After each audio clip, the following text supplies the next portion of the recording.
नमस्कार, मी सोनल आपल्या या चॅनलमध्ये तुमचं खूप खूप मनापासून स्वागत करते। आज आहे गणेश जयंती, मंगळवार आहे आज। तर मी मंदिरात चालली आहे आणि मी रेडी झालेली आहे। तर पूजा माझी झालेली आहे।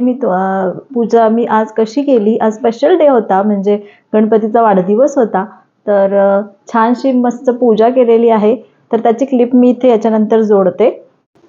वक्रतुंड महाकाय सूर्यकोटि समप्रभ निर्विघ्नं कुरु मे देव सर्वकार्येषु सर्वदा।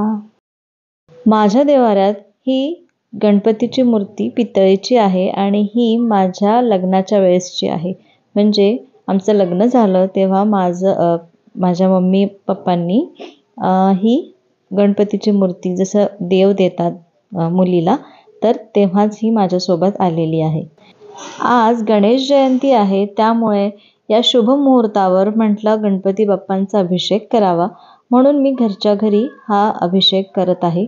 ही पूजा नेहमी होत नाही, अशी पूजा मी कधीतरीच स्पेशल डेजला करते।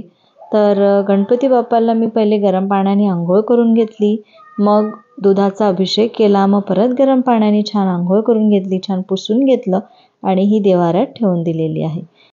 आता याला गंध वगैरे लावून घेतलेला आहे, सोबत सगळ्या देवांना पण मी धुवून घेतलेलं आहे आणि छान आंघोळ झालेली आहे सगळ्यांची।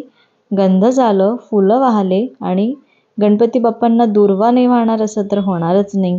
तर आज स्पेशल दिवशी गणपती बाप्पाला दुर्वा पण वाहला आणि तुम्ही बघू शकता किती सुंदर असं आपलं हे देवघर दिसत आहे। गणपती बाप्पाचं फेवरेट मोदक पण आज केलेला आहे, तर ते नैवेद्य दाखवलेलं आहे आणि तुम्ही बघू शकता किती सुंदर आणि प्रसन्न वाटत आहे। मला ना 101 मोदक बनवायचे होते, तेवढे तर काही झाले नाही, 60 एक झाले तसे ते। आणि मग त्यापैकी मी 51 असे आता गणपती बाप्पाला देणार आहे, म्हणजे नैवेद्य दाखवणार आहे 51 मोदकांचा। तर ते मोदक पण मी तयार करून घेतले आणि मी ते कालच संध्याकाळी केले, म्हणजे मग आता सकाळी घाई नको व्हायला। तर थांबा मी तुम्हाला दाखवते की मी मोदक कसे केले। हे बघा, हे मोदक मस्त असे तयार आहेत, छोटे छोटे केले आहेत, छोटे साईजचे, म्हणजे छोट्या मुलांना पण असा एक दिला की पटकन तोंडात टाकता येईल असा।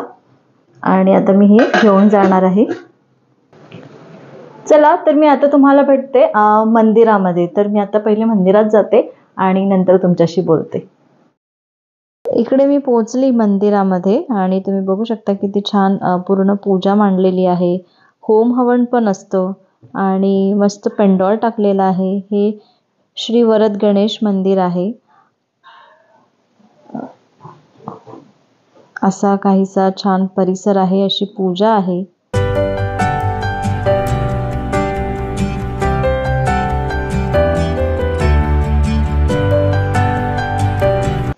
हे बघा, इथे मी पोहोचली आहे मंदिरामध्ये आतमध्ये आणि तुम्ही बघू शकता किती सुंदर गणपती बाप्पाची मूर्ती आहे।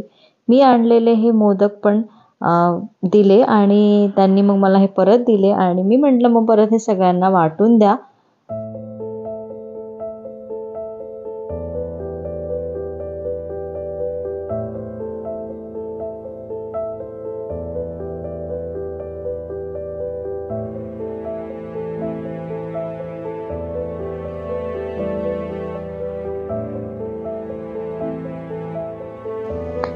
हे बघा, इथे किती छान पेंडॉल टाकलेला आहे आणि इथे बसायला पण छान सोय केलेली आहे। महाप्रसादाचा कार्यक्रम पण आहे, तोपर्यंत थोडासा वेळ होता, तर इथे आम्ही बसलो होतो, गप्पा मारत होतो। हळदी कुंकूचा कार्यक्रम झाला, बऱ्याच जणांनी म्हणजे एकमेकींना हळदी कुंकू वगैरे लावलं। इथे प्रसाद दिला, सगळ्यांनी आपापला प्रसाद आणलेला होता, देवाला देऊन तो प्रसाद वाटप आम्ही केला। इथे हे दिसतंय, हे संदीपचे मामाजी आहे, निळा शर्टवाले, आणि इथे हे देणगी घ्यायला वगैरे इथे बसलेले आहे।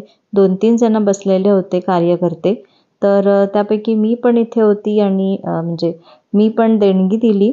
तर आयुषच्या नावाने एक छोटीशी पावती फाडली। तर या गणपतीच्या मंदिरातून सकाळी 8-8:30 वाजता पालखी पण निघाली होती। तुम्ही बघू शकता किती सुंदर सजवलेलं आहे पालखीला आणि छानशी गणपती बाप्पाची इथे मूर्ती ठेवलेली आहे, जी अतिशय सुंदर दिसत आहे. फुलांनी मस्त सजवलेली आहे. त्यावेळेला मी सकाळी येऊ नाही शकले, पण जेव्हा मी आली तेव्हा हे बघितलं आणि मग इथे पण पूजा केली. आणि तुम्ही बघू शकता असा हा गणपतीच्या मंदिराचा परिसर आहे. इथे महाप्रसाद पण सुरू झालेला आहे आणि सगळेजण आता आपलं आपलं कार्य करत आहे. ही सगळे कार्यकर्ते आहे. हा गणेश जयंतीचा उत्सव छानपैकी पार पडावा त्यासाठी सगळ्यांचीच मदत होते. इथे बरेच या मंदिराजवळच्या आजूबाजूचे लोक किंवा लांबून आलेले हे लोक ज्यांना मदत करावीशी वाटत असेल असे सगळेजण इथे मदत करायला तयार राहतात. त्यापैकी मी पण एक होते. हे बघा, मोठ्या प्रमाणात इथे महाप्रसाद केला जातो आणि हे तर फक्त एकच पातेलं होतं. असे 4-5 पातेले असतात आणि संध्याकाळपर्यंत इथे महाप्रसाद सुरू असतो. त्यानंतर मी मंदिरातून घरी आले आणि संध्याकाळच्या स्वयंपाकाची तयारी सुरू झाली. तर आता वाजले आहे संध्याकाळचे 6 आणि इथे मी चहा घेत आहे व कुकर बाजूला लावलेला आहे. चहा झाला आहे आणि चहा मी गाळून घेतला. आता आयुषला पण काहीतरी द्यावं म्हणून मग मी इथे वॉटरमेलन ज्यूस करत आहे. तर तुम्हाला माहिती आहे आयुषला वॉटरमेलन ज्यूस तर आवडतोच. तर मी इथे कलिंगडाचे असे छोटे छोटे तुकडे करून घेते आणि हे तुकडे मी मिक्सरला बारीक करून घेते. मिक्सरला बारीक करताना काहीच घालायची गरज पडत नाही.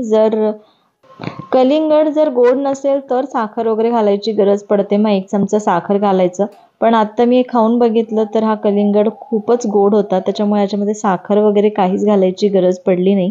यामध्ये मी थोडंसं मीठ घातलं, चाट मसाला घातला आणि हे मिक्सरला बारीक करून घेतलं. आता मी हे छान गाळून घेते आणि आपला वॉटरमेलन ज्यूस तयार आहे.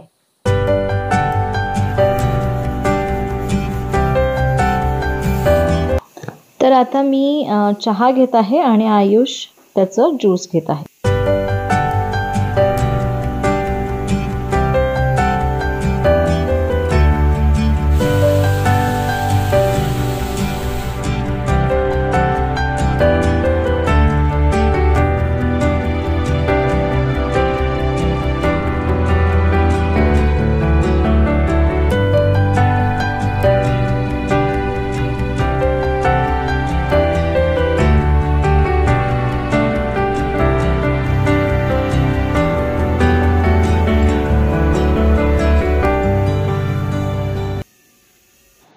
चहा पिऊन झाल्यानंतर मी संध्याकाळची दिवा अगरबत्ती केली आणि तुम्ही बघू शकता रांगोळी पण मी काढली होती, सकाळीच काढली होती, पण तो दाखवायला काही वेळ मिळाला नाही सकाळी.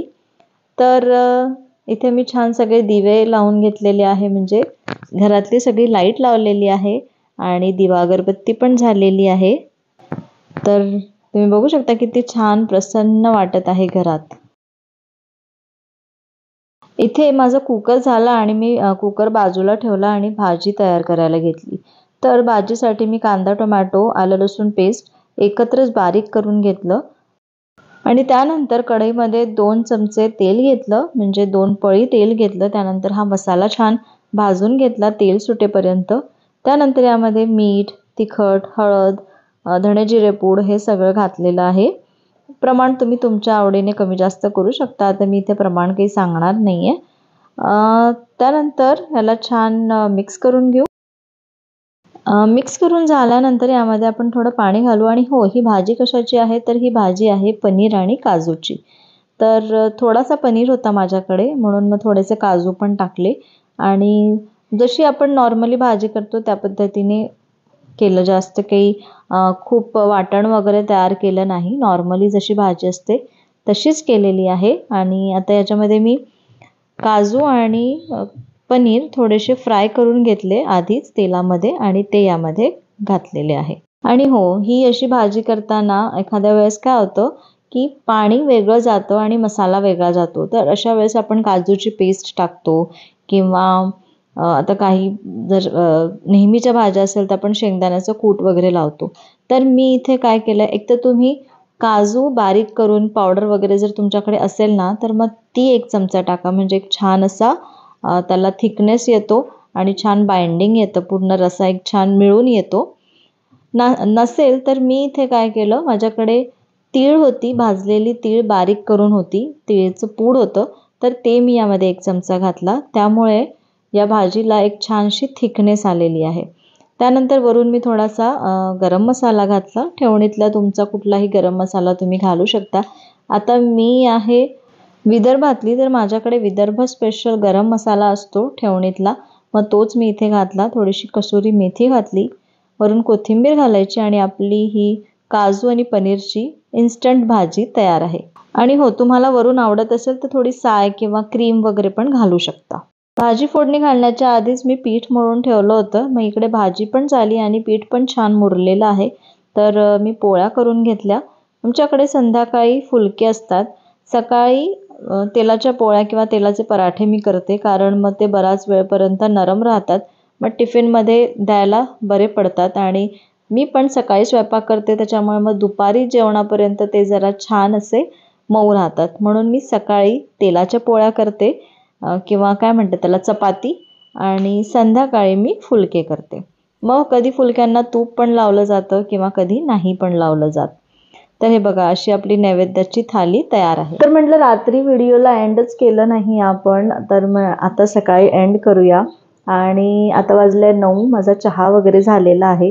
आज मी काही व्लॉग करणार नाही आहे.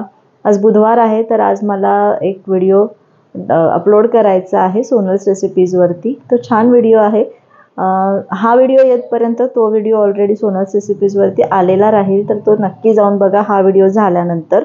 आणि हो, माझा जो हळदी कुंकाचा कार्यक्रम होता माझ्या घरचा, त्या व्हिडिओला तुम्ही भरपूर प्रतिसाद दिला, भरपूर त्याला व्ह्यूज भरपूर आले, तुम्ही भरपूर लाईक्स केलेलं आहे, तर त्यासाठी धन्यवाद. आणि याआधी मी एक स्टेकेशनचा व्हिडिओ अपलोड केलेला आहे, तर तो नक्की जाऊन बघा. त्यानंतर चला, आय थिंक मी हा व्हिडिओ इथेच एंड करते. पुन्हा भेटू अशाच एका मस्त व्हिडिओसोबत. तोपर्यंत स्वतःची काळजी घ्या. बाय.